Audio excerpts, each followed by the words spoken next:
Hello everyone, आपका स्वागत है हमारे इस चैनल पर। आज मैं आपको बिजनेस स्टडीज़ का जो चैप्टर है फाइनेंशियल मैनेजमेंट उसके इंपॉर्टेंट क्वेश्चन कराऊंगी। अगर आपको कोई क्वेश्चन समझ ना आए तो आप मुझे कमेंट बॉक्स में कमेंट कर सकते हैं। अगर आप चाहते हैं कि मैं किसी चैप्टर से रिलेटेड आपको इम्पोर्टेंट क्वेश्चन कराऊँ, इकोनॉमिक्स, अकाउंट या बिजनेस से रिलेटेड, तो आप मुझे कमेंट बॉक्स में कमेंट कर सकते हैं। मैंने बिजनेस स्टडी का सैम्पल पेपर भी वीडियो बना रखी है, आप जाके मेरे चैनल पर देख सकती है। वीडियो अगर आपको पसंद आए तो वीडियो को लाइक और चैनल को सब्सक्राइब कीजिएगा। तो शुरू करते हैं फर्स्ट क्वेश्चन से। फर्स्ट क्वेश्चन है हमारा, वित्तीय प्रबंध से क्या आशय है, या मतलब वित्तीय प्रबंध से क्या समझते हैं। What do you mean by financial management. Financial management क्या होता है। फाइनेंस क्या होता है, पैसा, ठीक है। जब पैसा होता है फाइनेंस। वित्तीय प्रबंध से किसी व्यावसायिक उपक्रम के कुशल वित्तीय व्यवस्था से है। जब हम अपने फाइनेंस की, अपने पैसे की क्या करते हैं, व्यवस्था करते हैं अपनी संस्था में, तो उसको क्या कहते हैं हम, फाइनेंशियल मैनेजमेंट। हम जब ये देखते हैं कि हमें कितना पैसा फर्म में रखना है, कितना लेनदारों से लेना है, कितना देना है, कितने हमें ऋणों का भुगतान करना है, कितने हमें पैसे सेव करके रखने हैं, जब हम इस सब से रिलेटेड क्या करते हैं, मैनेजमेंट करते हैं, इन सब की व्यवस्था करते हैं, तो उसे क्या कहते हैं हम, फाइनेंशियल मैनेजमेंट, मतलब वित्त का प्रबंध, ठीक है। सेकंड क्वेश्चन है हमारा, वित्तीय प्रबंध के महत्व बताइए। महत्व क्या है, जब हम फाइनेंस की मैनेजमेंट कर लेते हैं तो उससे हमें क्या प्रॉफिट मिलता है, बेनिफिट क्या मिलता है। आंसर लिखना है आपको इसमें। वित्तीय प्रबंध के महत्व निम्नलिखित है। फर्स्ट क्या है, वित्तीय प्रबंध प्रबंधकों की भूमिका को प्रभावी बनाता है। सेकंड क्वेश्चन हमारा क्या है, वित्तीय प्रबंध के महत्व बताइए। Discuss the importance of financial management. अगर हम फाइनेंस की अच्छी तरह से मैनेज करके रखते हैं तो क्या क्या लाभ होता है, प्रबंधकों को भी लाभ होगा। अगर उन्हें वित्तीय प्रबंध मतलब वो पूरे वित्त का अच्छे से क्या करेंगे, मैनेज करके रखेंगे, तो वो क्या है, संस्था की सारी जो क्रियाएं हैं उनको अच्छे तरीके से कर पाएंगे, ठीक है। प्रबंधकों को ये लाभ होता है। उसके बाद जितने भी ये बैंक है, बट्टा गृह भूमिकाएं, मतलब जितने भी ये वित्तीय संस्थाएं हैं, अगर ये भी वित्तीय प्रबंध का क्या करके रखती हैं, प्रबंध करके रखती है, तो इन्हें यह पता होता है कि कब और कौन से व्यवसाय में क्या करें, अपना धन विनियोग करें। उसके बाद थर्ड पॉइंट है, वित्तीय प्रबंध अनुकूलतम लाभांश संभव बनाता है। अगर हमने वित्तीय प्रबंध अच्छा बनाया हुआ है तो हमारे कार्य सारे क्या होंगे, सुचारू रूप से अच्छे तरीके से चलेंगे। अगर अच्छे तरीके से कार्य चलेंगे तो इससे क्या होगा, लाभ बढ़ेगा, और लाभ बढ़ने से क्या है, अंशधारियों के लाभ में भी, लाभांश में भी क्या होगी, वृद्धि होगी। फोर्थ पॉइंट क्या है, वित्तीय प्रबंध अनुकूलतम वित्तीय निर्णय संभव बनाता है। अगर हमने वित्तीय प्रबंध अच्छे तरीके से कर रखा है, समन्वय बना हुआ है वित्तीय प्रबंध में, तो क्या होगा, हम वित्त से संबंधित कोई भी निर्णय भविष्य के लिए भी ले सकते हैं। ये इसके हो गए फाइनेंशियल मैनेजमेंट के महत्व। फर्स्ट क्या किया हमने, प्रबंधकों को भी लाभ होता है। सेकंड क्या है, बैंक और ये बीमा कंपनियां वगैरह को भी लाभ होता है, जितनी वित्तीय संस्थाएं हैं, लाभांश भी संभव बनता है। और फोर्थ पॉइंट क्या है, वित्तीय अनुकूलतम वित्तीय निर्णय भी हम ले सकते हैं। थर्ड क्वेश्चन है, वित्तीय प्रबंध के कार्यों को लिखिए। Financial management, right the function of financial management.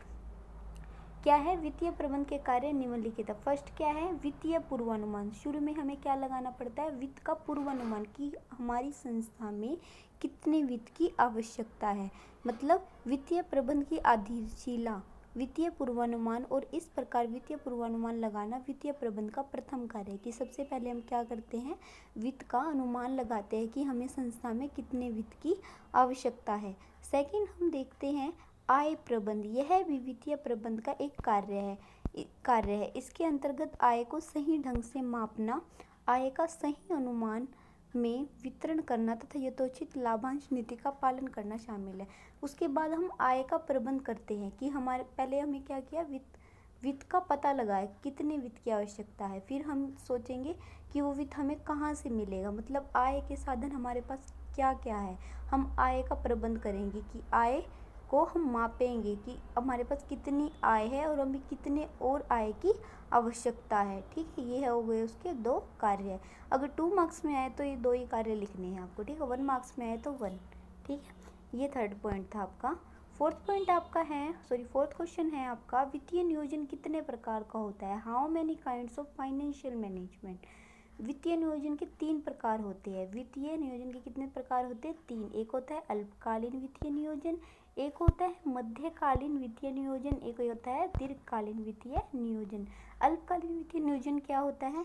साधारणतः एक व्यवसाय में 1 वर्ष के लिए जो वित्तीय नियोजन किया जाता है, जब हम 1 वर्ष से संबंधित क्या करते हैं, प्लानिंग करते हैं, कोई चीज़ सोच के रखते हैं, तो वो क्या होता है हमारा अल्पकालीन प्लानिंग, 1 वर्ष तक सोचते हैं जो। उसके बाद मध्यकालीन वित्तीय नियोजन क्या होता है? व्यवसाय में 1 वर्ष से अधिक लेकिन 5 वर्ष से कम के लिए जो नियोजन किया जाता है उसे क्या कहते हैं हम? मध्यकालीन वित्तीय नियोजन। और दीर्घकालीन नियोजन क्या होता है? एक व्यवसाय में 5 वर्ष या इससे अधिक अवधि के लिए जो नियोजन किया जाता है उसे क्या कहते हैं? दीर्घकालीन वित्तीय नियोजन। क्या क्या बताया मैंने? अल्पकालीन वित्तीय नियोजन जो 1 वर्ष के लिए होता है, मध्यकालीन नियोजन जो 1 वर्ष से 5 वर्ष तक होता है, और दीर्घकालीन नियोजन जो 5 वर्ष से अधिक वर्षों के लिए होता है। उसके बाद हमारा 5th क्वेश्चन है, वित्तीय नियोजन से क्या समझते हैं? What do you mean by financial planning? Financial planning क्या होता है? वित्तीय नियोजन का अभिप्राय वित्तीय क्रियाओं के पूर्व निर्धारण से है ताकि संस्थाओं के उद्देश्य की पूर्ति की जा सके। इसका उद्देश्य आवश्यक वित्त की उपयुक्त मात्रा में तथा सही समय पर उपलब्ध कराना। वित्तीय नियोजन मतलब हम वित्तीय नियोजन से हम समझते क्या, मतलब मीनिंग क्या होता है, इसमें पूछा हुआ है।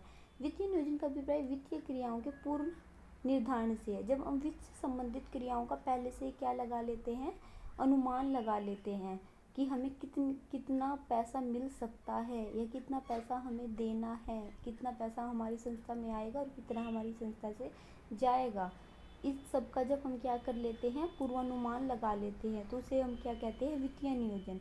ये क्यों लगाते हैं? ताकि संस्था के उद्देश्य की क्या की जा सके, पूर्ति की जा सके। इसका उद्देश्य आवश्यक वित्त की उपयुक्त मात्रा में तथा सही समय पर उपलब्ध होना। वित्तीय नियोजन इसलिए करते हैं ताकि हमें आवश्यकता पड़ने पर वित्त उपलब्ध हो जाए। ठीक, क्या होता है वित्तीय नियोजन? दोबारा रिपीट कर रही हूँ, वित्तीय नियोजन वह होता है कि हम जब यह पता लगाते हैं कि हम भविष्य से संबंधित जब हम यह पता लगा लेते हैं कि संस्था को कितना पैसा देना है और कितना संस्था के अंदर आना है और कितना पैसा जाना है, इन सब से संबंधित हम पहले से ही नियोजन कर लेते हैं। या किसी चीज़ पे कितना खर्चा आना है, ठीक है, उसकी हम जब पहले ही प्लानिंग तैयार कर लेते हैं तो उसे क्या कहते हैं हम? Financial planning. 6th क्वेश्चन है हमारा, स्थायी पूंजी का अर्थ बताइए। What is the meaning of a fixed capital? Fixed capital क्या होती है? फिक्स्ड कैपिटल क्या होती है?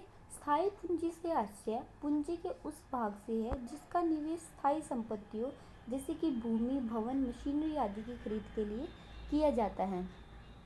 इन संपत्तियों का क्रय करने का उद्देश्य लंबे समय तक इनसे आय अर्जित करना है। जब हम ऐसी संपत्तियों जैसे भवन, भूमि, मशीनरी आदि पर क्या है, पैसा खर्च करते हैं, आदि को खरीदते हैं, तो वो हमारे क्या होता है? स्थायी पूंजी होता है। स्थायी पूंजी क्यों होता है? क्योंकि उन चीज़ों के खरीदने से हमें क्या होगा, भविष्य में दीर्घ काल तक क्या होगा, लाभ प्राप्त होगा। जैसे भूमि है, हमने भूमि खरीद ली तो भूमि पर हम क्या है, दीर्घ काल तक लाभ कमा सकते हैं उसमें अलग अलग फसल को उगाकर। ऐसे ही हम मशीनरी का भी प्रयोग हम लंबे समय दीर्घ काल तक कर सकते हैं, कोई ना कोई हम उससे क्या करते रहते हैं, प्रोडक्शन करते रहते हैं। ठीक है, तो क्या है, स्थायी पूंजी से आशय उस भाग से जिसका निवेश किस में किया जाता है, स्थायी संपत्तियों में। जब हम कोई पूंजी का निवेश करते हैं जैसे भवन, भूमि, मशीनरी, तो उसको क्या कहते हैं हम, स्थायी पूंजी। और स्थायी पूंजी में निवेश करने से हमें दीर्घ काल तक क्या होता है, लाभ। ठीक है, कार्यशील पूंजी क्या होती है? What is the meaning of working capital? Working capital क्या होती है?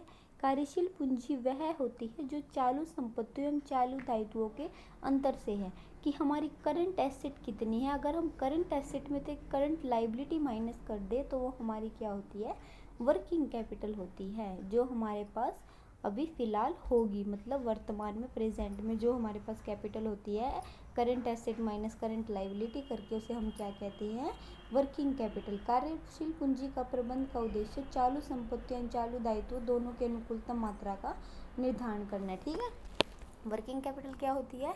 जब हम करंट एसेट में से करंट लाइबिलिटी माइनस कर देते वो हमारे पास क्या आती है, वर्किंग कैपिटल आती है। ये हमारा 7th क्वेश्चन हो गया। 8th क्वेश्चन है हमारा, वित्तीय नियोजन के उद्देश्यों का वर्णन कीजिए। वित्तीय नियोजन के उद्देश्य इस प्रकार है।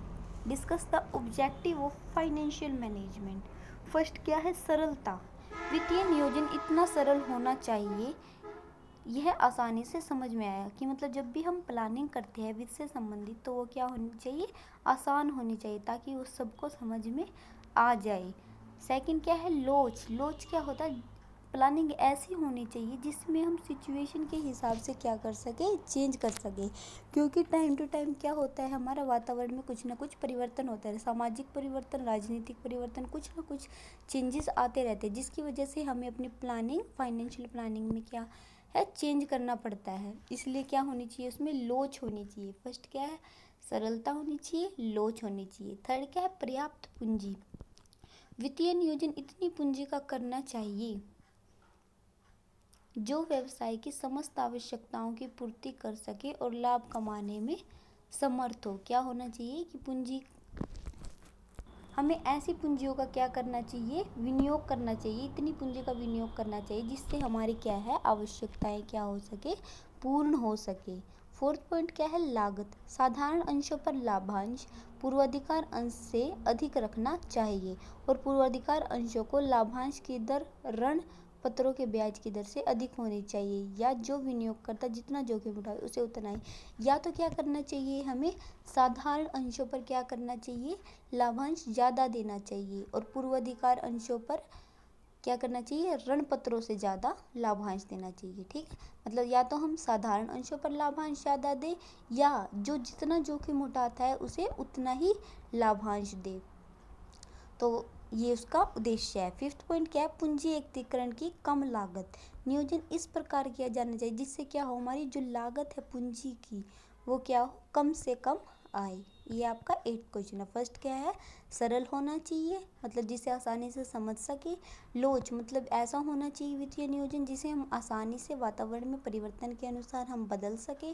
थर्ड क्या है, इतनी पूंजी का निवेश करना चाहिए कि हम अपनी आवश्यकताओं की पूर्ति कर सके।